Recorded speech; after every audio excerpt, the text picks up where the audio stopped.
తెలంగాణ అసెంబ్లీలో డిస్క్వాలిఫై పిటిషన్పై ట్విస్ట్ ఏర్పడింది. పార్టీ మారిన ఎమ్మెల్యేలు స్పీకర్కు కౌంటర్ ఫైల్ చేశారు. తాము బీఆర్ఎస్లోనే ఉన్నామని స్పష్టం చేశారు. 8 మంది ఎమ్మెల్యేలు కాంగ్రెస్లో చేరలేదని క్లారిటీ ఇచ్చారు. నియోజకవర్గ అభివృద్ధి కోసమే సీఎం రేవంత్ రెడ్డిని కలిసినట్లు పార్టీ మారిన ఎమ్మెల్యేలు చెప్తున్నారు. బీఆర్ఎస్ ఐడియాలజీనే కొనసాగిస్తున్నామని స్పష్టం చేశారు. బీఆర్ఎస్ కు రిజైన్ చేశామనడం అబద్దమన్నారు. తమ ఫోటోలను మార్క్ చేశారని స్పీకర్కి ఇచ్చిన కౌంటర్ ఫైల్లో పేర్కొన్నారు 8 మంది ఎమ్మెల్యేలు.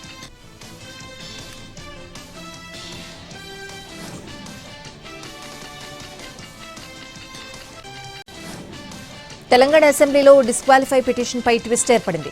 పార్టీ మారిన ఎమ్మెల్యేలు స్పీకర్కు కౌంటర్ ఫైల్ చేశారు. తాము బీఆర్ఎస్లోనే ఉన్నామని స్పష్టం చేశారు. 8 మంది ఎమ్మెల్యేలు కాంగ్రెస్లో చేరలేదని క్లారిటీ ఇచ్చారు.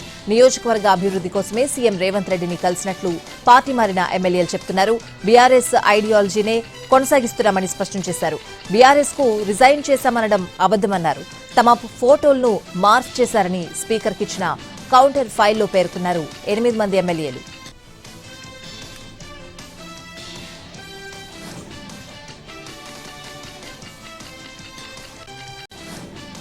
తెలంగాణ అసెంబ్లీలో డిస్క్వాలిఫై పిటిషన్పై ట్విస్ట్ ఏర్పడింది.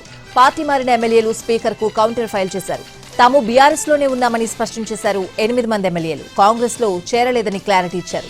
నియోజకవర్గ అభివృద్ధి కోసమే సీఎం రేవంత్ రెడ్డిని కలిసినట్లు పార్టీ మారిన ఎమ్మెల్యేలు చెప్తున్నారు. బీఆర్ఎస్ ఐడియాలజీనే కొనసాగిస్తున్నామని స్పష్టం చేశారు. బీఆర్ఎస్ కు రిజైన్ చేశామనడం అబద్దమన్నారు.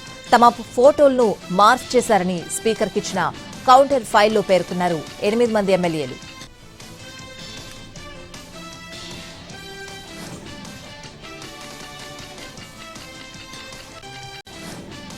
తెలంగాణ అసెంబ్లీలో డిస్క్వాలిఫై పిటిషన్పై ట్విస్ట్ ఏర్పడింది. పార్టీ మారిన ఎమ్మెల్యేలు స్పీకర్కు కౌంటర్ ఫైల్ చేశారు.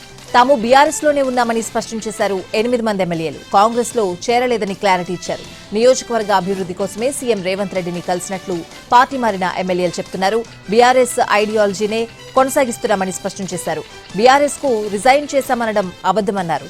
తమ ఫోటోలను మార్క్ చేశారని స్పీకర్కి ఇచ్చిన కౌంటర్ ఫైల్లో పేర్కొన్నారు 8 మంది ఎమ్మెల్యేలు.